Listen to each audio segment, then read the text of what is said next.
আসসালামু আলাইকুম। ঢাকা থেকে যুক্ত আমি কলি স্বাগতম করে নিচ্ছি আমার ছোট্ট চ্যানেলে। আশা করছি দেশ বিদেশ যে যেখান থেকে আমার এই ভিডিওটি দেখছেন সবাই ভালো আছেন। আলহামদুলিল্লাহ আমিও ভালো আছি আমার সংসার নিয়ে, আমার মেয়েদের নিয়ে। তো এখানে দেখুন এই যে আমার ভাস্তি সব কিছু এক এক করে দেখাচ্ছে। কাঁচামরিচ এগুলো আমাকে পরিষ্কার করে দিচ্ছে, মানে বোটাগুলো ফেলে দিচ্ছে। আর এখানে আমি একটা জিরার মশলা, মানে জিরা ফাঁকি আর একটা গরম মশলা আর কি এখানে বানাবো। এই যে গোলমরিচ নিয়েছি, এই যে শুকনা মরিচ ভিজে রেখেছি, পেস্ট করব। তো এই যে হচ্ছে বিরিয়ানির মশলা, এটা আবার আমার মেয়ে ঢেলে দিতেছে, বলতেছে আম্মু দাও আমি করব।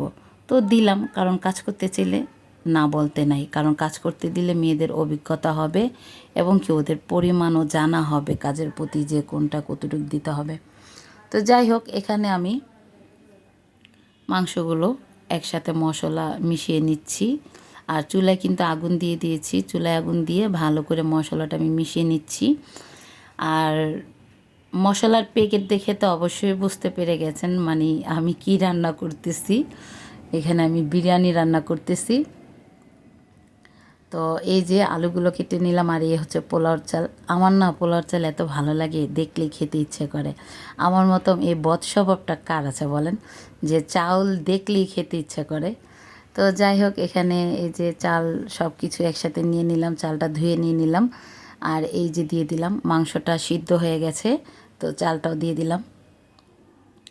আমার মেয়েরা আমার হাতের বিরিয়ানি খুবই পছন্দ করে, বলে আম্মু একদম বিরিয়ানির দোকানের চেয়েও তোমার হাতের বিরিয়ানি অনেক স্বাদ, অনেক টেস্ট।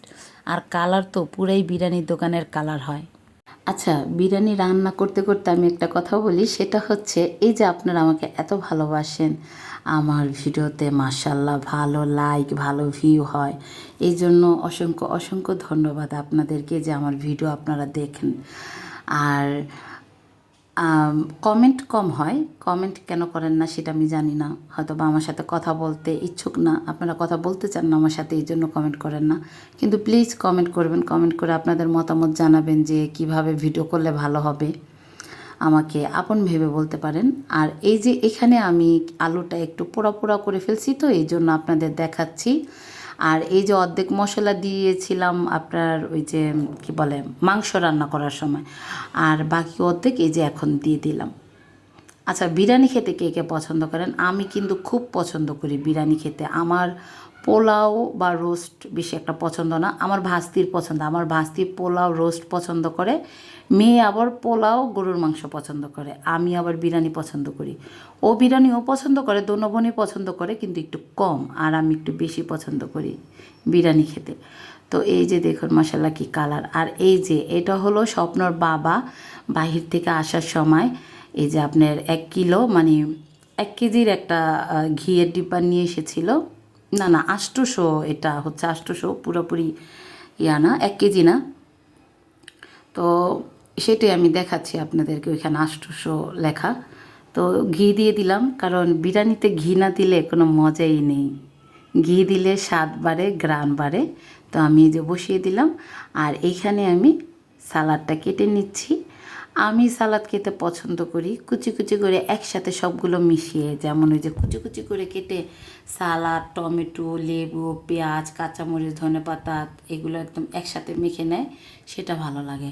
তো মেয়ে বলতেছে আম্মু আজকে একটু এইভাবে কাটো, এইভাবে খেতে ইচ্ছা করতেছে, ওইভাবে মেখো না, কারণ এখন বৃষ্টি গাদলার দিন, তো মানে সালাদ একসাথে মাখলে না আবার পানি ছেড়ে দেয়। তো এটাই বলতেছে যে পানি ছেড়ে দিবে, তুমি এইভাবে আলাদা আলাদা রাখো। আচ্ছা, তো যাই হোক, যে কথা সেই কাজ। আর লেবুগুলো মাশাআল্লাহ এত বড় বড় লেবু, একালি লেবু 30 টাকা দিয়ে নিয়ে আসছি, খুব বড় বড় লেবু।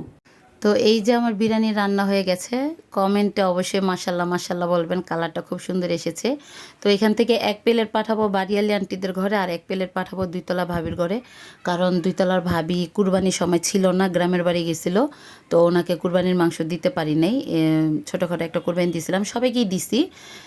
তো দেখা গেছে দুইতলার ভাবিকে দিতে পারি নাই, তার জন্য বিরিয়ানি রান্না করে দিচ্ছি ওনাকে। তো মানে আমার তো ছোটো ফ্রিজ, মাংস যে রাখবো কারোর জন্য রাখার মতো মনে, ছোটো ফ্রিজ, যাকে যাকে দেওয়ার সবাইকে দিয়ে নিজেদের জন্য কিছু রেখে দিই। তো এই হচ্ছে কথা। তো ভাবিকেও কুরবানির মাংস দিই নেই, এর জন্য ওনার জন্য পাঠাবো। তো এখানেই বিদায় নিচ্ছি। আল্লাহ হাফিজ।